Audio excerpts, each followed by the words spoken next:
শ্ৰোতা দৰ্শক ৰাইজ, আপোনালোকক আমি তেজছ লাইভ 24/7 মজিয়ালৈ পোনপ্ৰথমে আদৰণি জনাইছোঁ।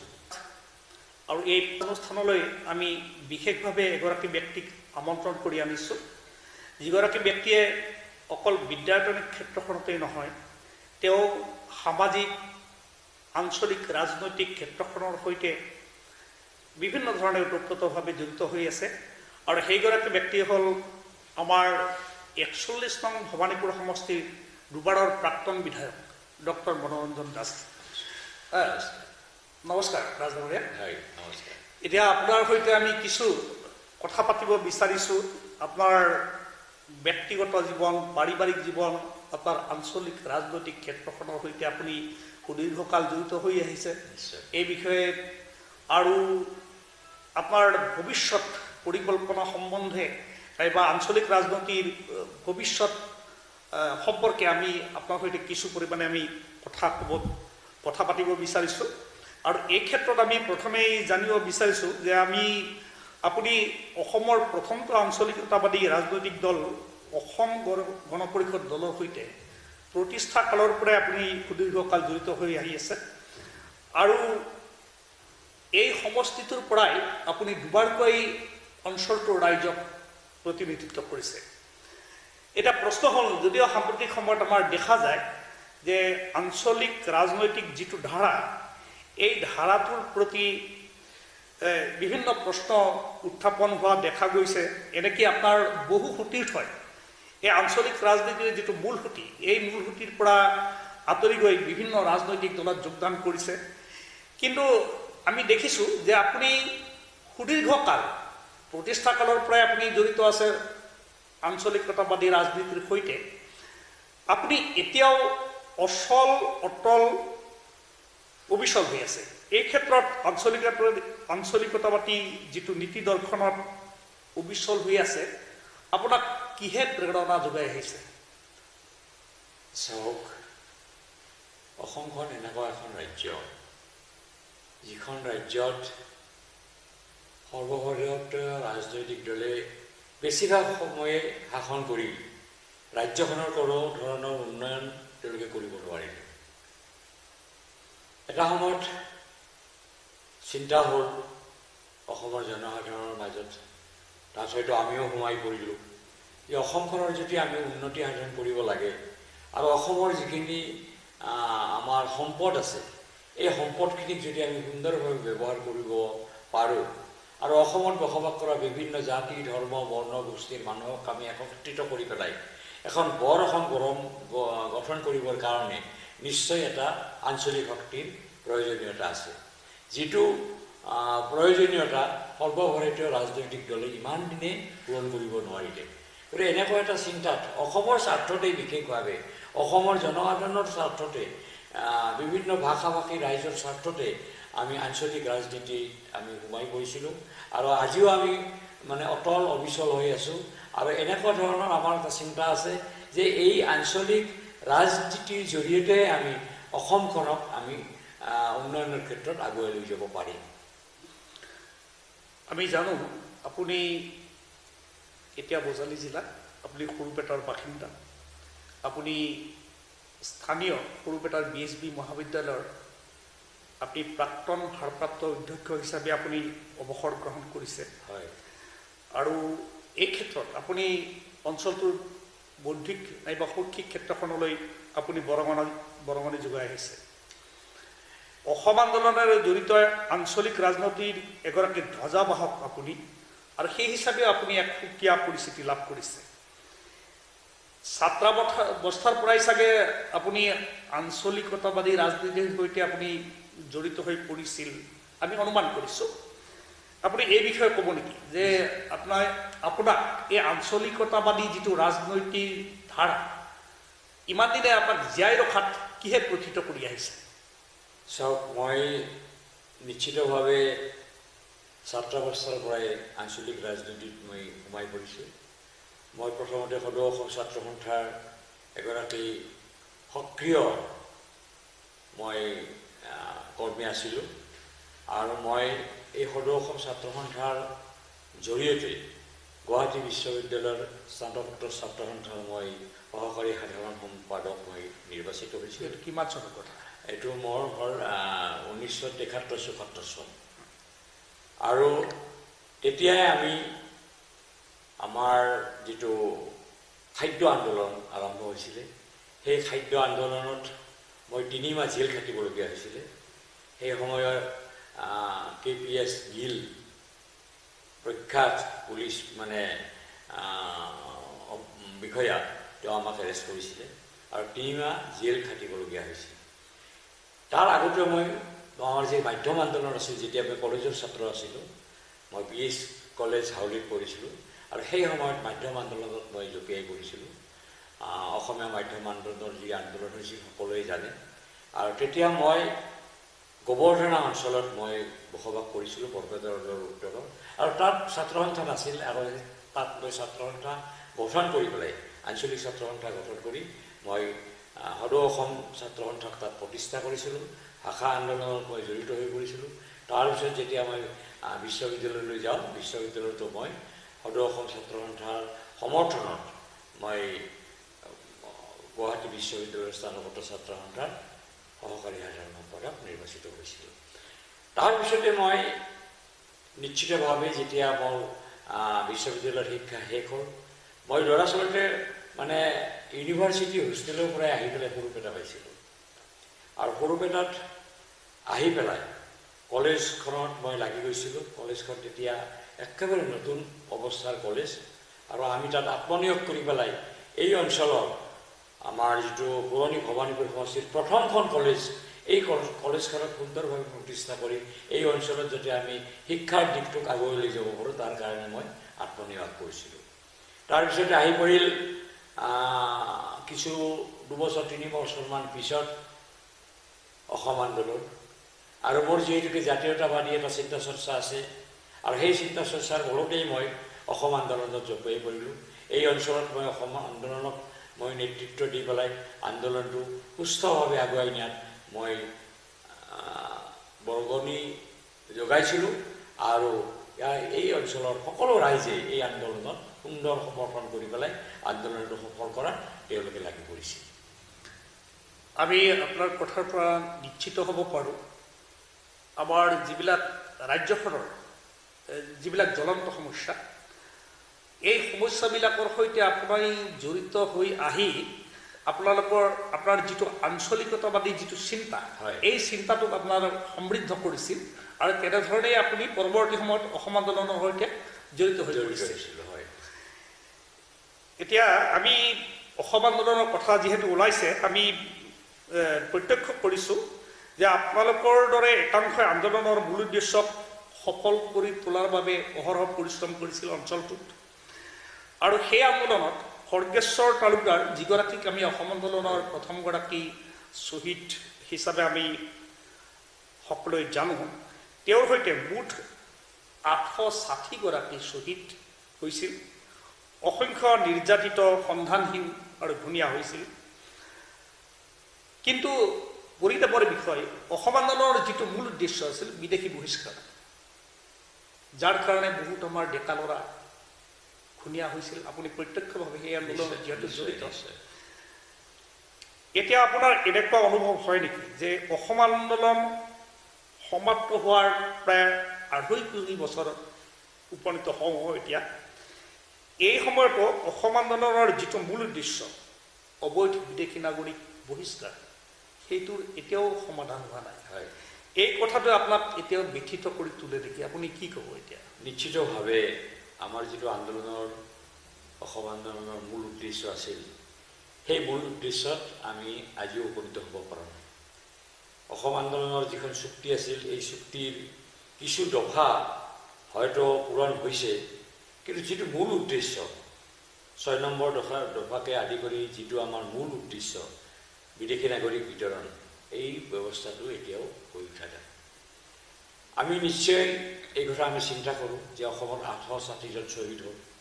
তাৰ ভিতৰতে প্ৰথম শ্বহীদ আমাৰ খৰ্গেশ্বৰ তালুকদাৰ। মই গৌৰৱ কৰোঁ যে খৰ্গেশ্বৰ তালুকদাৰ মোৰ ছাত্ৰ আছিলে, আৰু এজন ছাত্ৰক আমি হেৰুৱাই কেনেকুৱা ধৰণৰ আমাৰ মনত বিষাদ আছে সেই কথা আপোনালোকক বুজাই কোৱাত অলপ টান হ'ব। তাৰ উপৰি আমাৰ যিটো পুৰণি ভৱানীপুৰ সমষ্টি তাত আমি 13জন শ্বহীদ পাইছোঁ ফৰকেশ্বৰ তালুকদাৰ সহ। এতিয়া নতুনকৈ আমাৰ সমষ্টি পুনৰ নিৰ্ধাৰণ হ'ল, ইয়াত সৰভোগ সংলগ্ন হ'ল, তাত আমি 2গৰাকী শ্বহীদ পাইছোঁ। আজি হাউলীয়া অঞ্চল আমাৰ ইয়ালৈ আহিছে নতুন সমষ্টি, তাত আমি 1গৰাকী আমি শ্বহীদ পাইছোঁ। এইদৰে সৰ্বমুঠ আমাৰ 16গৰাকী শ্বহীদ এই নতুন সমষ্টিটোত আছে।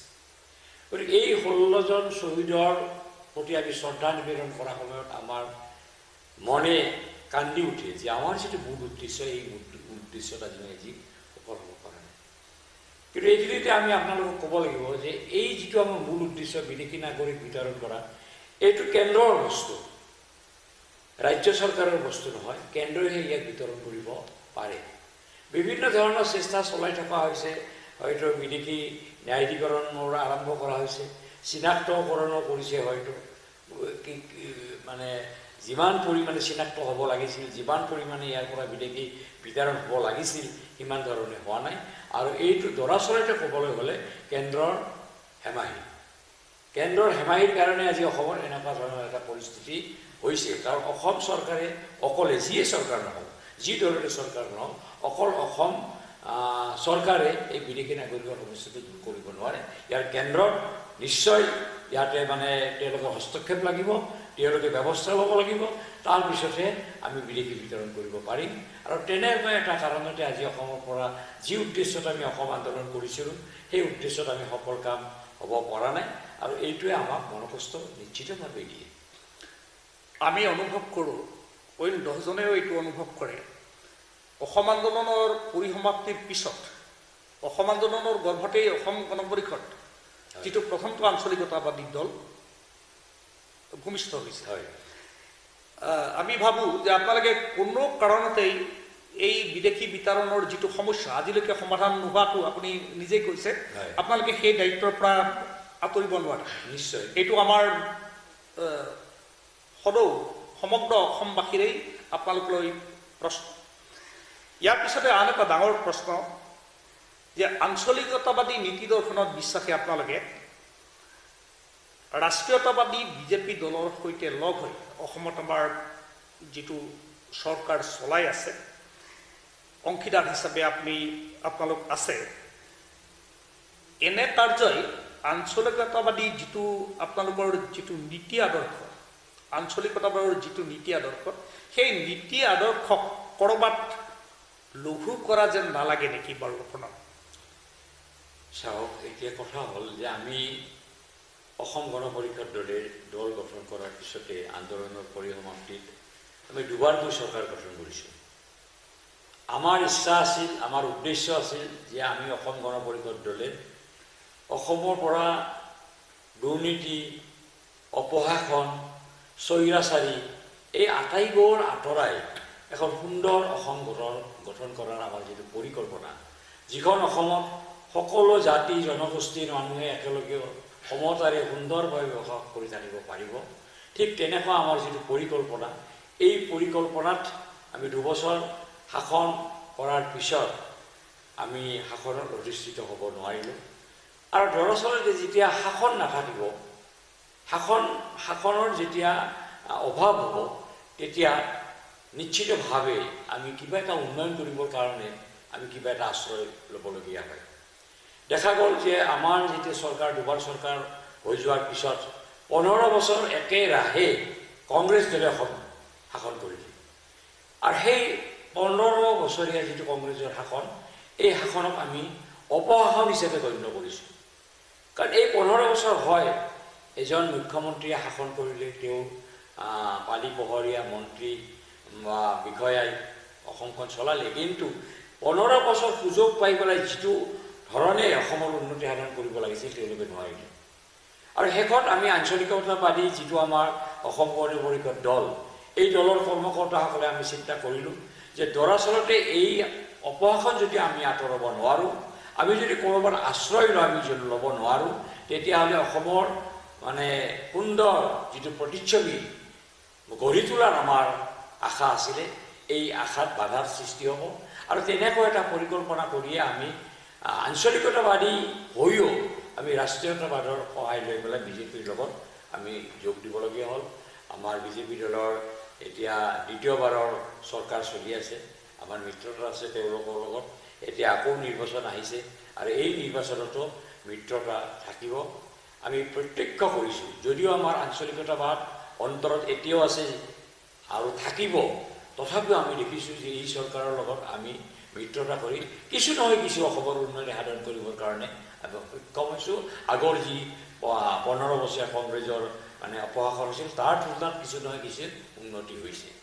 বেদনা সৰবত থাকিলেও আমি অসমৰ যিটো উন্নতি দেখিছোঁ, অসমৰ জনসাধাৰণে যিটো হয়তো এটা স্বস্তি নিশ্বাস কাঢ়ি পেলাই আগবাঢ়ি আছে, হয়তো অভাৱ অনাটন বহুত আছে, পূৰণ কৰিবলগীয়া বহুখিনি আছে, এই কথা আমি স্বীকাৰ কৰিম, কিন্তু তাৰ মাজতো কিন্তু এটা সুস্থিৰ পৰিস্থিতি অহা বুলি আমি অনুভৱ কৰিছোঁ। আপোনালোক দুবাৰকৈ শাসনত আছিল, হয়, ৰাজ্য শাসনত আছিল। আপুনি অনুভৱ নকৰেনে যে আপুনি বিজেপি দলৰ সৈতে লগ হৈ আপোনালোকে চৰকাৰ চলাই আপোনালোকে বিদেশী নাগৰিক বহিষ্কাৰৰ যিটো সমস্যাটো সমাধান কৰিবলৈ বিচাৰিছে, কিন্তু আপোনালোক নিজেই দায়বদ্ধ বুলি নাভাবে নেকি যে আপোনালোক দুবাৰকৈ শাসনত আছিলে? আমি নিশ্চয় দায়বদ্ধ আৰু তেনেকুৱা ধৰণৰ প্ৰচেষ্টা বৰ্তমান এই বিজেপি চৰকাৰৰ লগতো কৰি থকা হৈছে। কিছু পৰিমাণে আমাৰ যিবিলাক মানে অসম আন্দোলনৰ চুক্তিৰ যিবিলাক ক্লজ দফা, এই দফা কিছু পৰিমাণে মানে পূৰণ কৰি থকা হৈছে। কিন্তু বিদেশী নাগৰিকৰ যিটো আপোনালোকে মানে ক'ব বিচাৰিছে যে আমি বিদেশী নাগৰিক বিতৰণ কৰাত আমি হয়তো ব্যৰ্থ হৈছোঁ, গতিকে এইটো কিন্তু আমি এই চৰকাৰৰ জৰিয়তে আমি কৰিব লাগিব। এই পৰিকল্পনা আমাৰ নিশ্চিতভাৱে আছে আমাৰ দলৰ। আন এটা পোনপটীয়া প্ৰশ্ন, আগৰ ভৱানীপুৰ সমষ্টি বিলোপ সাধন কৰি এতিয়া নতুনকৈ ভৱানীপুৰ সৰভোগ সমষ্টি গঠন কৰা হৈছে। আপুনি নিজেই সংবাদ মাধ্যমৰ আগত কৈ আছে যে আপুনি অগপ দলটোক ভৱানীপুৰ সৰভোগ সমষ্টি এৰি দিয়াৰ কাৰণে, প্ৰতিদ্বন্দ্বিতাৰ কাৰণে, আৰু আপুনি এইটোও কৈ আহিছে যে যদিহে আপুনি ইয়াত প্ৰাৰ্থিত্ব প্ৰত্যাশী, আপুনি প্ৰাৰ্থিত্ব আগবঢ়াবলৈ বিচাৰিছে, বিভিন্ন সময়ত আপুনি সংবাদ মাধ্যমৰ আগত এই কথাবিলাক আপুনি কৈ আহিছে, আৰু আপুনি এইটোও কৈ আহিছে যে যদিহে আপুনি অগপ দলে নাইবা আমাৰ মুখ্যমন্ত্ৰী ডক্টৰ হিমন্ত বিশ্ব শৰ্মাই দিয়া প্ৰতিশ্ৰুতি অনুসৰি আপোনালোকক ভৱানীপুৰ সৰভোগ সমষ্টি যদি এৰি নিদিয়ে প্ৰাৰ্থিত্বৰ কাৰণে, তেতিয়া আপুনি নিৰ্দলীয় হিচাপেও ইয়াতে আপুনি নিৰ্বাচন খেলিব। এই ক্ষেত্ৰত সেই স্থিতিটো আপোনাৰ এতিয়াও অক্ষুণ্ণ আছেনে? এইটো পোনপটীয়া প্ৰশ্ন। ময়ো অলপ ক'ব বিচাৰিছোঁ যে চাওক, আমি অসম আন্দোলন কৰিলোঁ আৰু অসম আন্দোলনৰ পিছত যি চৰকাৰ গঠন হ'ল, আমাৰ ইয়াত যি বিধায়ক হ'ল মাননীয় সুৰেন্দ্ৰনাথ মেধি, তেখেতে সুন্দৰভাৱে ইয়াত দুবাৰ বিধায়ক হ'ল। তেখেতৰ মৃত্যুৰ পিছত মই অসম গণ পৰিষদৰ ইয়াত দায়িত্ব ল'লোঁ, মই নিৰ্বাচন খেলিলোঁ। দুবাৰ মোক এই সমষ্টিৰ ৰাইজে মৰম কৰিলে, আশীৰ্বাদ দিলে, মই জয়লাভ কৰিলোঁ দুবাৰ। তাৰপিছত এনেকুৱা হ'ল যেতিয়া বিজেপি দলৰ লগত আমাৰ মিত্ৰতাৰ প্ৰশ্নটো আহিল 2016 চনত, 16 চনত মই ত্যাগ কৰিছোঁ, কাৰণ বিজেপিক টিকটটো দিলে। মিত্ৰ দল হিচাপে মিত্ৰতা ধৰ্ম পালন কৰিবলৈ মই 2016 চনত মই ত্যাগ কৰিছোঁ। 2021 চনত মই লাগি আছোঁ। এই অঞ্চলৰ ৰাইজে জানে যে এইবাৰ যোৱাবাৰ যিটোকে বিজেপিয়ে পেলে এইবাৰ এজিপিক দিব, আৰু এজিপিক দিলে হয়তো এই অঞ্চলত ময়েই প্ৰাৰ্থী হ'ম বুলি অন্ততঃ অসম গণ পৰিষদ দলৰ যিখিনি শুভাকাংক্ষী, অসম গণ পৰিষদৰ যিখিনি কৰ্মী নাইবা সাধাৰণ ৰাইজেও মই হোৱাটো তেওঁলোকে বিচাৰিছিল। কিন্তু এনেকুৱা হ'ল মূৰকত যে আমাৰ কাষৰে পাটাচাৰকুচি সমষ্টিৰ পৰা এজন ব্যক্তিক আনি পেলাই ইয়াত প্ৰাৰ্থিত্ব দিয়া হ'ল। এইটো ৰাতিৰ ভিতৰতে দিয়া হ'ল বুলি ক'ব পাৰি। তেতিয়াও মই ত্যাগ কৰিছোঁ। সেই নিৰ্বাচনতো মই দেহে কেহে খাটি পেলাই মই প্ৰাৰ্থীগৰাকীক জিকোৱাৰ কাৰণে মই চেষ্টা চলাইছোঁ। কম ভোটত তেওঁ হাৰিলে। তাৰপিছত মোৰ মানে এনেকুৱা এটা কথা আহিল যে চাওক, ইয়াত UDFৰ MLA জিকিল, যিটো আমি সহ্য কৰিব পৰা নাই। UDFৰ MLA অন্ততঃ ভৱানীপুৰ সমষ্টি জিকাটো আমি কামনা কৰা নাই, আঞ্চলিকতাবাদী এজন ব্যক্তি হিচাপে বা ৰাইজেও বিচৰা নাই। এনেকুৱা সময়ত তেখেতক বিজেপি দললৈ নিয়া হ'ল। নামটো আপোনালোকে জানে, মাননীয় ফণীধৰ তালুকদাৰক। তো বিজেপি MLC ৰিজাইন দি পেলাই বিজেপি দললৈ নিলে। তেতিয়া আমি আপত্তি কৰিলোঁ যে এইটো AGP চিট, AGP চিট অলপ ভোটত হাৰিলে। 2021 যিহেতুকে AGPক দিছে, AGPকে দিয়ক খেলিবলৈ, কাক দিয়ে বেলেগ কথা, AGPকে দিয়ক। এইবুলি আমি বৰ্তমানৰ মাননীয় মুখ্যমন্ত্ৰী মহোদয়ৰ ওচৰত আমি আৰ্জি দিলোঁ। আৰু তাত আমাৰ দলৰ শীৰ্ষ নেতৃত্ব আছে, আমাৰ সভাপতি, কাৰ্যকৰী সভাপতি, জ্যেষ্ঠ নেতা ফণী ভূষণ চৌধুৰী আৰু অন্যান্য বিভিন্ন নেতাসকল আছে। আৰু আমি নামনি অসমৰো আমাকে ধৰি, মোক নিজকে ধৰি বিভিন্ন ব্যক্তিসকল আমি তাত উপস্থিত হৈ পেলাই আমি ক'লোঁ যে এইটো চিট আপুনি এইটো নকৰিব, আমাক AGP চিট AGPকে দিয়ক। তেতিয়া আমাক মাননীয় মুখ্যমন্ত্ৰী মহোদয়ে কৈছিলে, চাওক আমি মাননীয় ফণীধৰ তালুকদাৰক MLA, তেওঁ এতিয়া আজি তাৰিখত প্ৰাক্তন MLA হৈছিল, কিন্তু প্ৰাক্তন MLA। তেওঁ প্ৰাক্তন বুলি কিয় কৈছে? তেওঁতো এতিয়াও নহয় সেই সময়ত আমি যিদিনাখন মাননীয় মুখ্যমন্ত্ৰীৰ লগত আলোচনা সেই সময়ত সেইদিনাখন তেওঁ প্ৰাক্তন MLA। হয় হয়। গতিকে আমাৰ মাননীয় মুখ্যমন্ত্ৰী মহোদয়ে ক'লে যে প্ৰাক্তন MLA, আপোনালোকক যদি আমি আসনখন দিওঁ তেতিয়াহ'লে তেওঁ প্ৰাক্তন MLA হৈ থাকিব। কিন্তু যদি তেওঁ আমি বিজেপিলৈ নানিলোহেঁতেন, তেওঁ কিন্তু MLA হৈ থাকিব। তেওঁ আমাক মানে কনভিন্স কৰালে যে অহাবাৰ আপোনালোকে পাব, কোনো কথা নাই, আমিতো মিত্ৰতা আছোঁ যিহেতুকে AGP বিজেপি আমি চলি থাকিম, অহাবাৰ নিশ্চিতভাৱে আপোনালোকক আমি দিম, অসম গণ পৰিষদ দলক আমি দিম। আৰু মোক তেওঁ ৰগৰ কৰি কৈছিলে, আপুনিয়ে লাগি হ'ব, আপুনিয়ে লাগি উঠিব, এনেকুৱা ধৰণে মোৰ নামটো উচ্চাৰণ কৰি কৈছিল। আমি লাগি আছোঁ, আমি মানে এৰা ধৰা যিহেতুকে কৰিব লাগিব মিত্ৰতা। আৰু আমি মাননীয় ফণী তালুকদাৰৰ হৈ যিমান কষ্ট কৰি পেলাই এতিয়া জিকাইছোঁ, বিভিন্ন ভোটত মানে উচ্চ সংখ্যক ভোটত আমি তেওঁলোকক জিকাইছোঁ। এতিয়া আমাৰ পাল পৰিছে, মাননীয় মুখ্যমন্ত্ৰীৰ সেই আশ্বাসতে আমি বলিয়ান হৈ পেলাই আমি লাগি আছোঁ, দেহে লাগি আছোঁ এই সমষ্টিটো পুনৰুদ্ধাৰ কৰিবৰ কাৰণে। কাৰণ ইয়াত এতিয়া ভৱানীপুৰৰ লগতে হাউলি আহিল, বৰপেটাৰত আহিল, সৰভোগ আহিল, আমি সমগ্ৰ অঞ্চল আমি ঘূৰিছোঁ। আৰু আমি এনেকুৱা ধৰণৰ এটা মনোভাৱ তেওঁলোকৰ পৰা পাইছোঁ, সৰভোগ সমষ্টিৰ পৰা, নাইবা অন্যান্য অঞ্চলৰ পৰা, হাউলিৰ পৰা, যে ভৱানীপুৰ সমষ্টি যিহেতুকে আমাৰ লগত আহিল, নিশ্চিতভাৱে আমি আঞ্চলিকতা বাটত বিশ্বাস কৰি পেলাই আমি আগুৱাই গৈ পেলাই অসম গণ পৰিষদ দলৰ এইবাৰ জয়লাভ কৰিব পাৰিম, তেনেকুৱা এটা বিশ্বাস আমি পাইছোঁ। মই গোটেইখিনি অঞ্চল ঘূৰিছোঁ, মানে লোকসভা নিৰ্বাচনত যিহেতুকে এই সমষ্টি এনেকুৱা মানে পুনৰ নিৰ্বাচনৰ জৰিয়তে নিৰ্বাচন হৈছিলে। গতিকে আমি ঘূৰি পাকি পাইছোঁ অসম গণ পৰিষদ দলৰ জিকাৰ সম্ভাৱনা আছে, মাত্ৰ আমাক প্ৰাৰ্থিত্বটো দিব লাগিব।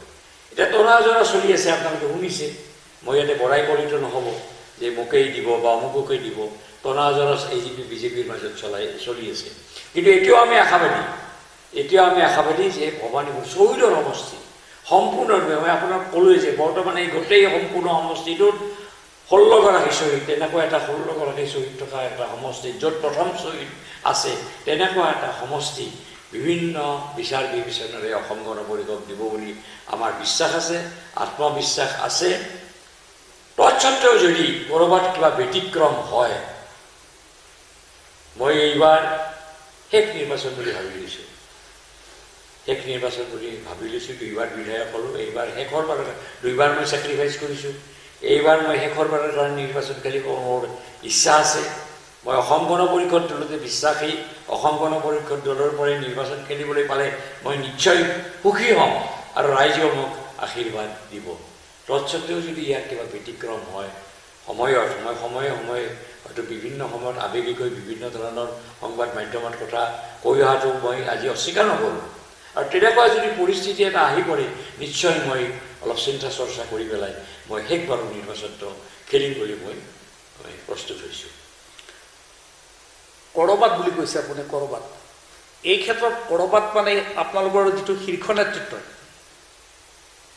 তেওঁলোকে দিয়া প্ৰতিশ্ৰুতি অনুসৰি আপোনাক প্ৰাৰ্থী হিচাপে প্ৰক্ষেপ কৰোৱাত আপোনালোকৰ শীৰ্ষ নেতৃত্বাই যিখিনি যথোচিত ব্যৱস্থা ল'ব লাগিছিল, যথাস্থানত যি ধৰণে প্লেচ কৰিব লাগিছিল কথাখিনি, সেইখিনি কৰাৰ অভাৱ বুলি আপুনি অনুভৱ কৰিছে নেকি?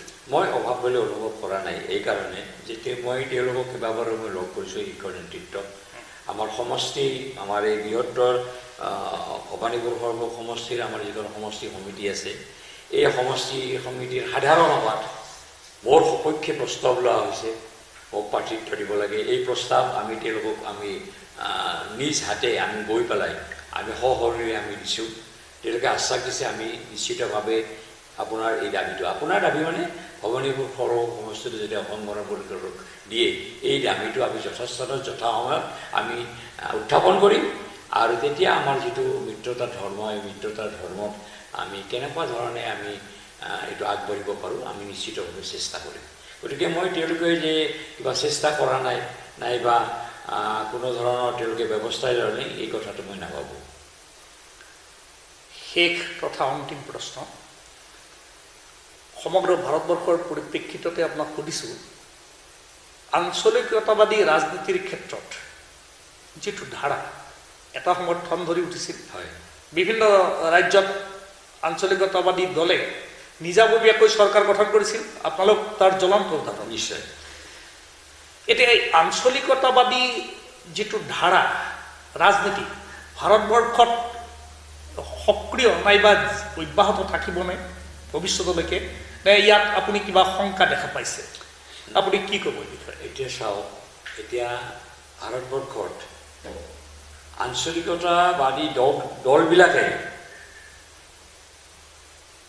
দলবিলাকক বাদ দি পেলাই কোনো ৰাষ্ট্ৰীয় দলে চৰকাৰ গঠন কৰিব পৰা নাই।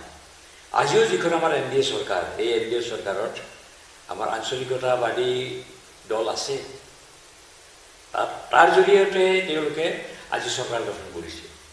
গতিকে আঞ্চলিকতাৰ প্ৰয়োজন অকল অসম বুলিয়ে নহয়, সমগ্ৰ ভাৰতবৰ্ষৰ প্ৰয়োজন আছে। কাৰণ অসমৰ যিবিলাক দুৰৱস্থা, এই দুৰৱস্থাবিলাক ভাৰতবৰ্ষৰ অন্য ৰাজ্যবিলাকতো আছে, গতিকে এই অন্য ৰাজ্যবিলাকৰ এই যি জ্বলন্ত সমস্যা, অসমকে ধৰি অন্য ৰাজ্যবিলাকৰ এই জ্বলন্ত সমস্যাবিলাক সমাধান কৰিবৰ কাৰণে আঞ্চলিকতাবাদৰ নিশ্চয় প্ৰয়োজন আছে। আঞ্চলিকতাবাদী দলবিলাকে যদিও নিজস্বভাৱে আজি চৰকাৰ গঠন কৰাত আগতে পৰিছিল, আজি ব্যৰ্থ হৈছে, যিকোনো কাৰণতে নহওক আজি ব্যৰ্থ হৈছে। অসম গণ পৰিষদ দলেও আমি চৰকাৰ গঠন কৰিছিলোঁ, আজি কৰিব পৰা নাই। তেনেকুৱা তেলেগু দেশমে চৰকাৰ গঠন কৰিছিল, আজি পৰা নাই।